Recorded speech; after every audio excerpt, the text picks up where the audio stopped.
Erik Prince. Thank you for participating. Mr. Prince is an entrepreneur and former US Navy SEAL. He founded Frontier Services Group and Blackwater. I hope you're well and thank you for participating. So let's start with the first topic. Thousands of ships are taking a 4,000-mile detour around the continent of Africa as the passage between the Red Sea and Suez Canal is too perilous. We have seen the US and Israel strike the Houthis in the last year, but 10 years ago there was a military operation involving Saudi Arabia and a variety of countries against the Houthis. What lessons could have been learned from that operation, and why was Operation Decisive Storm ineffective in dealing with the Houthis?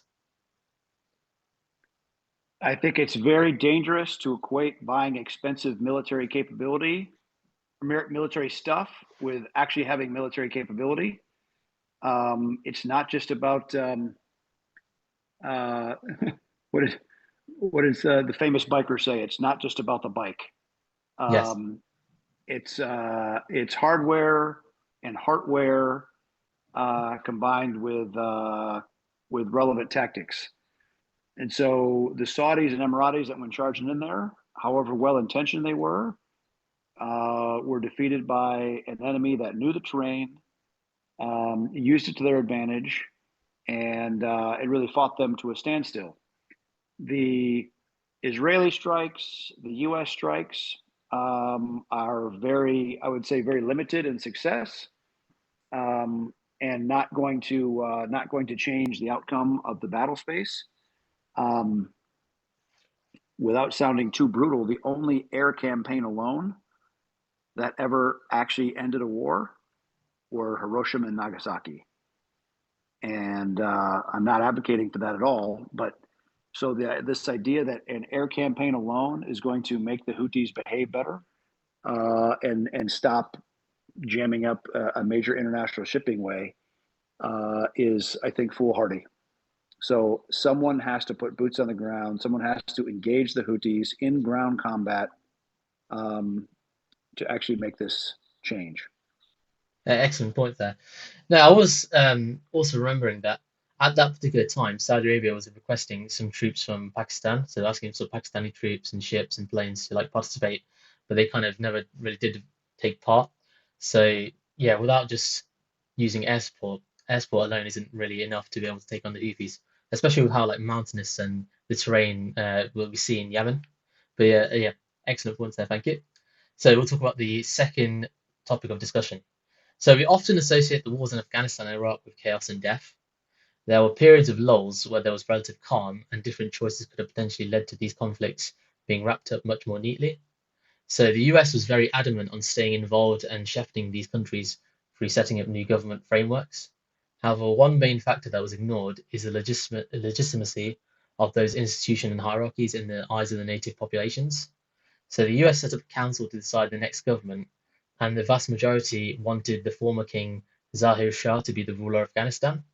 But the US kind of overrided this and decided that Hamid Karzai had to be the president. He had virtually no local buy-in or legitimacy. In Iraq, there was also a similar problem. So you had Prince Sharif Ali bin al Hussein. So he was the last legitimate heir of the Hashemite rulers of Iraq.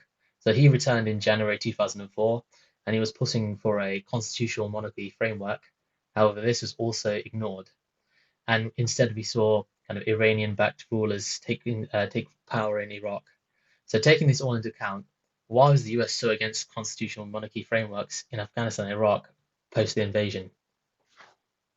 That's a damn good question. I'd say the real lesson learned is don't let the U.S. State Department have much of a role in picking whatever the successor regime is going to be.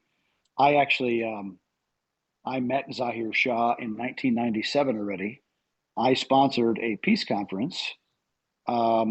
We were trying to get Zahir Shah to return to have a Loya Yirga long before 9/11, and got the various tribal rulers, warlords together with the king in Switzerland in 1997. Um, uh, the king at that point found Rome too comfortable, and it was too risky for him to go back. I wish we'd been successful, because I think 9/11 and the debacle that became Afghanistan could have been averted. Um, I think the neocon idealism and ideology um, has, as you mentioned, both cases in Iraq and Afghanistan, frozen the thinking, or to only say the State Department way is the only way instead of looking back really to go forward. At the same time, 2004 in the springtime, so about a year after the invasion, the head of the Iraqi intelligence service came to visit me at Blackwater with his CIA advisor, handler, and said, we're seeing all kinds of evidence of Iranian political offices um, uh, to do cash, coercion, and assassination teams to really seize control of the Shia parts of Iraq. Oh, your And mic is I cut out. Yep. Sorry. Yep. That's fine. Keep say going. again. Your mic cut out for a little bit, but that's fine. Thank you. He's working now. Oh, okay. Sorry. He said we want a program to find these Iranian officers and wipe them out so they stop spreading this control.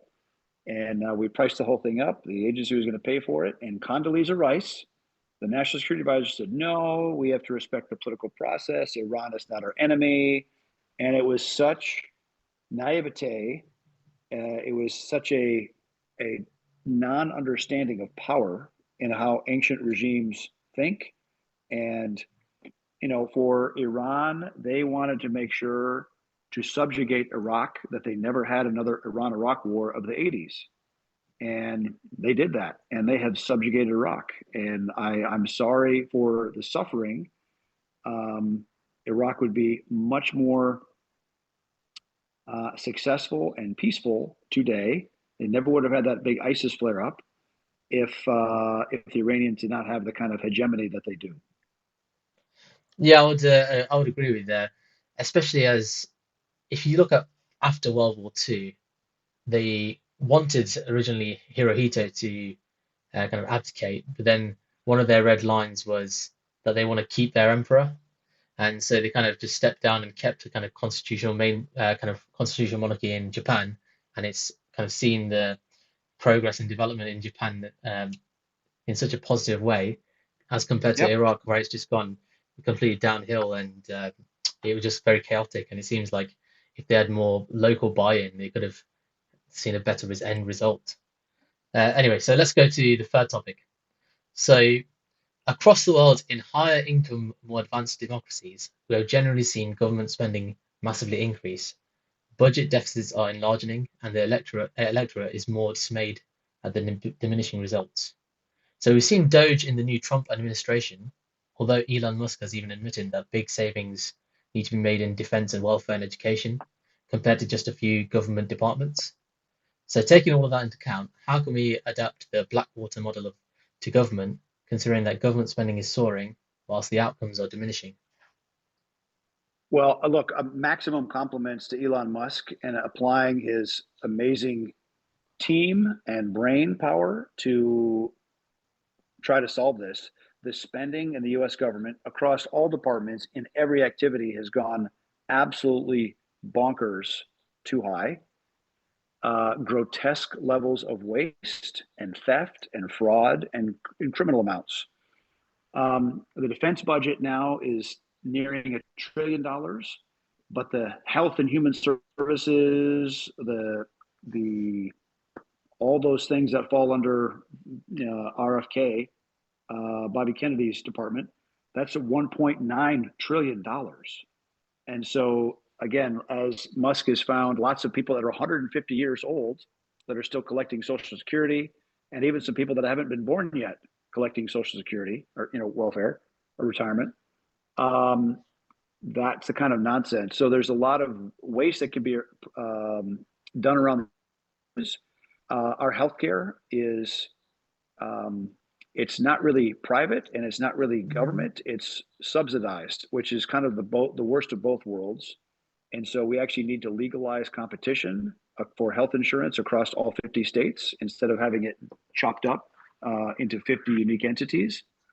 But the more competition that can be brought to any economy, and measure the more. Even if something says you have to have the government has to do this, fine. At least measure it against what the private sector costs to do something. You'll have a significantly better outcome. Excellent. Yeah, because I thought of Even something where even sorry, and just a simple example. Even that's fine. look at Musk with what he's done on space travel, space launch, and he said, "Look, my goal is to get um, humankind to Mars. But to do that, we have to lower the cost of launch, getting a payload to orbit by 1,000 fold compared to what it is now. Spectacularly difficult task, but he's well on his way to doing that. And it is only the private sector that is capable of doing that. Truly. Yeah, that is a good point. I also think that with, in terms of bringing down government spending, perhaps you could bring some sort of the private sector incentives to the public sector.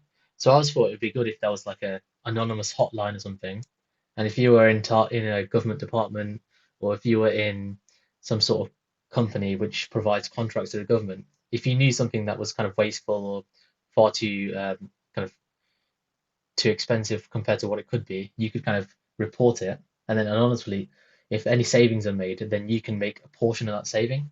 So then it kind of creates the incentive amongst the actual employees of the government that, oh yeah, I should look out for savings as well, so that could help me. All of that is necessary. Excellent. So let's have a look at the last topic. So we're nearing 80 years since the conclusion of World War II. As much as the sacrifice and determination of millions was very important, decisions in smoky rooms and tables also played a major role in shaping the post-war world. The US had the oil and massive industrial production that was underwriting the Allies' success against Germany and Japan. In recent years, it's been said that certain US presidents are apologists for the Russian government, but this applies much more to FDR. Even Churchill became concerned at the way FDR handled his relations with the Soviet Union. For example, the Soviet Union never allowed other Allied troops, planes, or ships to be present in Soviet territory.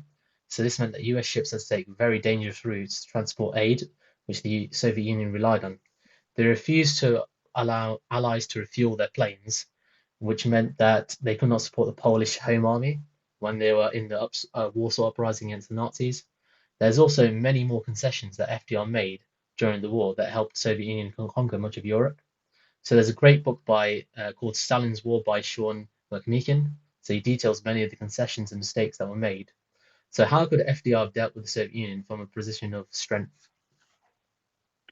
Well, but as I also later found out that FDR had a number of actual Soviet agents in his immediate circle. And, FDR was a very left of center, very pro government. The idea of he was a Bolshevik light, a Menshevik, not a Bolshevik, but a very much a big government socialist. Wanted more and more government programs doing everything, and he was under his presidency, the U.S. government expanded into areas that it had never even considered going into before. And if you think about them, I think in America, the most successful political party was the Socialist Workers' Party platform of, I think, 1924, because the Democrat Party today has adopted all and gotten into law all of the party platforms from that Socialist Workers' Party convention of 24. Cradle to grave, welfare, severe inheritance taxes, high income taxes, all those attributes.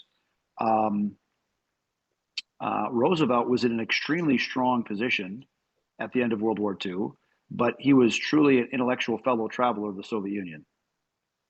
Yeah, because I think there was one story where they were discussing in one of the conferences, and Stalin was suggesting that he's going to immediately round up so many German officers and kill them. And FDR's kind of just laughing along with it, and he's saying we more or less agree with it.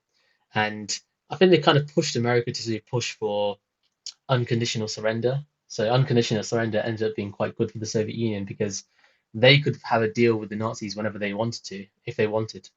But instead, now that the US signed up to unconditional surrender, and I forgot the name of the plan where they were going to punish Germany.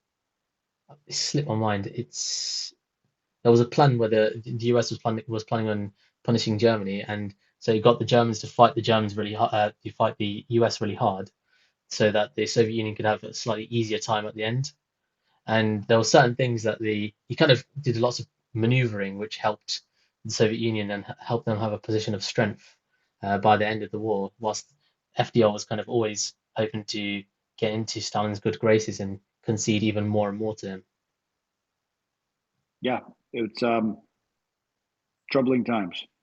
It was troubling, especially when you consider that one of the positive things was potentially FDR dying and Truman coming in because he had a bit more of a break against the Soviet Union, and some of the things started to switch once he realized how much of a threat they were likely going to be.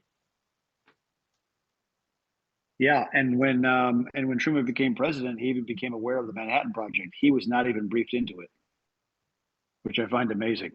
But Excellent. I'm done with my topics so far, so I'll just cut the recording. But thank you for participating, and it's been a real pleasure to have you. all right, thank you. Excellent. Thank Listen, you. I got to run, and I'll catch you guys around. All right. Cheers. Thank you. Bye. Thanks. Bye bye.